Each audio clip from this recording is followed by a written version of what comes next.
वक़ुल जाअल हक़्क़ु व ज़हक़ल बातिल इन्नल बातिल कान ज़हूक़ा। औज़ु बिल्लाहि मिनश शैतानिर रजीम बिस्मिल्लाहिर रहमानिर रहीम। अस्सलामु अलैकुम व रहमतुल्लाहि व बरकातुहू। रब्बि इश्रह ली सदरी व यस्सिर ली अमरी वहलुल उक़दतम मिन लिसानी यफ़क़हू क़ौली।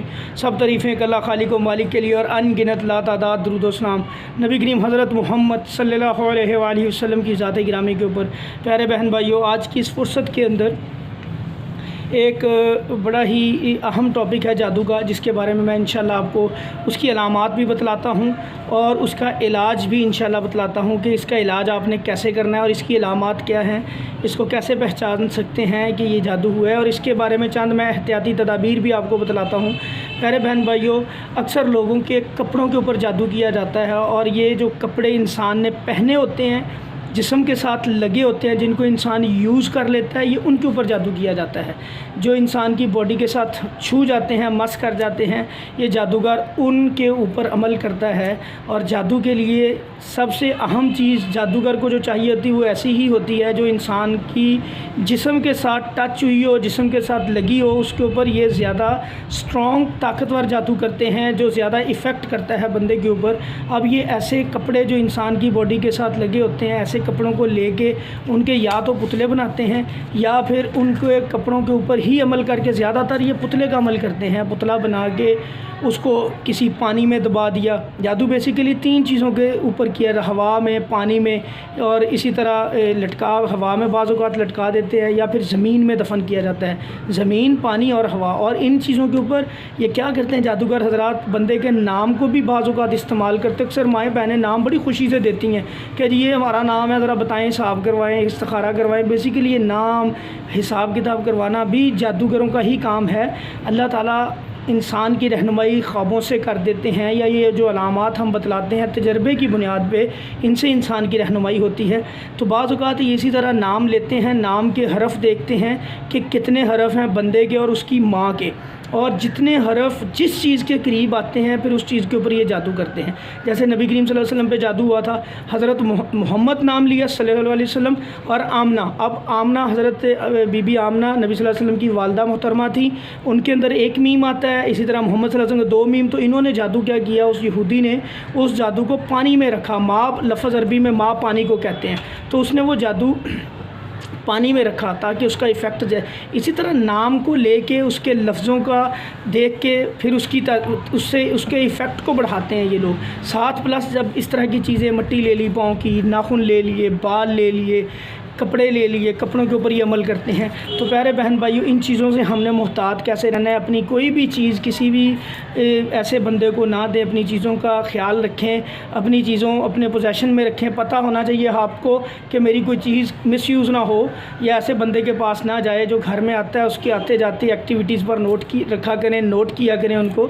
हज़रत आयशा के ऊपर जो जादू हुआ था, वो भी उनके घर की जो लौंडी थी वही घर से चीज़, हज़रत अम्मी जी आयशा सिद्दीक़ा पे जादू करवाया, घर से लेके उनके जिस भी चीज़ पे वो जादू होता घर से वो प्रोवाइड हुई थी, और उस घर के अंदर आना जाना उसी औरत का होता था।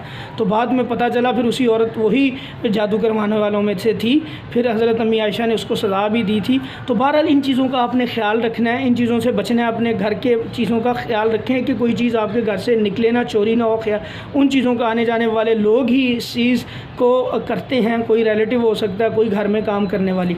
इससे बचना है। चंद इसकी इलामात के ऊपर मैं इंशाल्लाह आपको बतलाता हूँ जिसके ऊपर अब ये जादूगर क्या करता है, ये पुतला बना के या तो इसको मिट्टी के अंदर दफन कर देते हैं, ज़्यादातर ये कब्रों में दफन करते हैं, ठीक है, और बाज़ औक़ात कुओं में भी, पानी में भी दफन कर देते हैं इसको। तो बाज़ औक़ात ये क्या करते हैं, चूल्हे के अंदर दफन करते हैं, और जब उसके ऊपर फिर आग बलती है तो जैसे जैसे वो आग जलती है, उस बंदे को, उस बेचारे को जिसका इसने कपड़ा लेके अमल किया होता है, उसको तकलीफ़ होती है, उसकी बॉडी फिर जलना शुरू हो जाती है जैसे जैसे आग जलती है। अक्सर लोग कहते हैं ना कि मेरे जिस्म में बड़ी जलन होती है, मेरे जिस्म का फ़लाँ हिस्सा बड़ा जलता है। तो बहन भाई याद रखें, तो ऐसे मामलात, ऐसा जादू किया जाता है जो आग से जुड़ा होता है। वैसे जिन्नात भी आग से बने हुए हैं, तो ये ख़ुद भी जब जिस्म के अंदर मौजूद होते हैं, जिस्म के अंदर इनकी प्रेजेंस होती है तो उस हिस्से में जलन की फीलिंग आती है जहाँ पे ये मूव करते हैं। तो भाई एक तो अलामत इसकी ये है कि उस बंदे को जलन होगी, उसके जिस्म के अंदर किसी न किसी जिस्म में हीटअप हो जाता है, तपश महसूस करता है, उसका वो जिस्म जलता है, उसका मखसूस हिस्सा बाज़ औक़ात पूरी बॉडी में जलन होती है।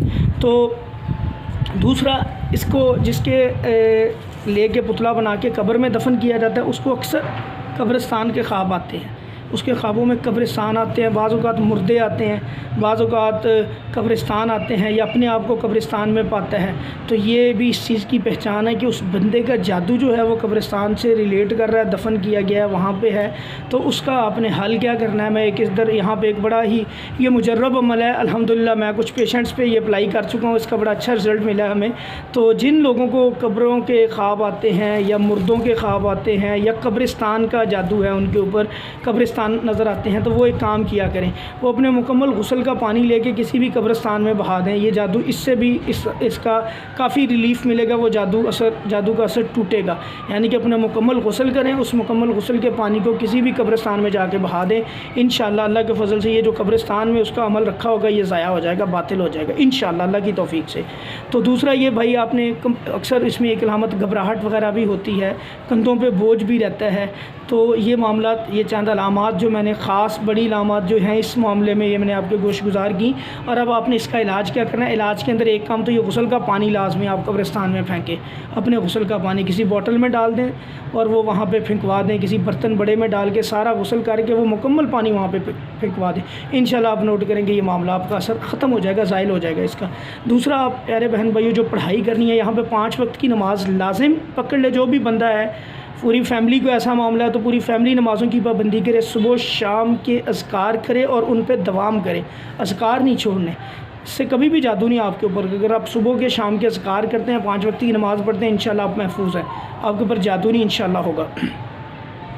इसके साथ आपने इखलास फलक नास ये आपने 33 टाइम्स पढ़नी है डेली।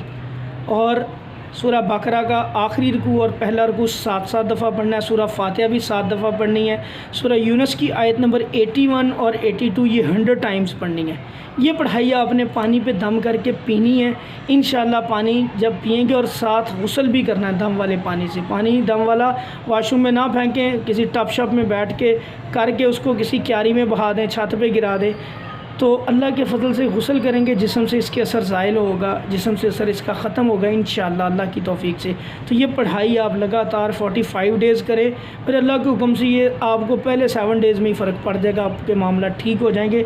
लेकिन कोताही नहीं करनी, अज़कार के अंदर भी और पढ़ाई के अंदर भी इसको कंटिन्यूसली करें। कुछ बहनें के मामला होते हैं, उस दिनों में भी आप अपनी पढ़ाई जो चीज़ें आपको ज़ुबानी आती हैं आप उनको पढ़ते रहिए। मेरा ख्याल बड़ी आसान पढ़ाई है और ये सबको ज़ुबानी आती होती है आलमोस्ट। तो इसको आप जारी रखें। सुन सकते हैं, अगर पढ़ नहीं सकते तो फिर आप इनको सुन लें, सुनने से भी इंशाल्लाह इफ़ेक्ट होगा, सुनने से भी आपका मामला अल्लाह की तौफीक से, अल्लाह के फ़ज़ल से इंशाल्लाह ठीक होगा। फिर भी कोई मामला, मसला, परेशानी समझ ना आए तो आप पूछ भी सकते हैं। आपने हमारे इस चैनल को सब्सक्राइब भी करना है, इसको आगे शेयर भी करना है ताकि ये मालूमात ज़्यादा से ज़्यादा बहन भाइयों तक पहुँचे और ज़्यादा से ज़्यादा लोगों का फ़ायदा मिले और आपका भी सदका जारिया के अंदर हिस्सा डले। अस्सलामु अलैकुम व रहमतुल्लाहि व बरकातुहू।